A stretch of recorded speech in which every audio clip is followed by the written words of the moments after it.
తెలుగువారి పెళ్లి ఇలవైకుంఠమే మళ్ళీ సంప్రదాయమే సౌందర్యంగా సాగుతున్న పెళ్లి ఇది తెలుగువారి పెళ్లి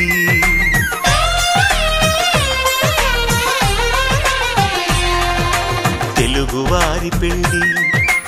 ఇలవైకుంఠమే మళ్ళీ సంప్రదాయమే సౌందర్యంగా సాగుతున్న పెళ్లి ఇది తెలుగువారి పెళ్లి ఒకరికి ఒకరని అనుకుంటే అదే నిశ్చితార్థం ఆ నిర్ణయానికి తలవంచడమే పెళ్లి అంతరార్థం శతమానం భవతి అంటుంది శ్రావణ మాసం శ్రావణ మాసం శ్రావణ మాసం తెలుగువారి పెళ్లి ఇలవైకుంఠమే మళ్ళీ సంప్రదాయమే సౌందర్యంగా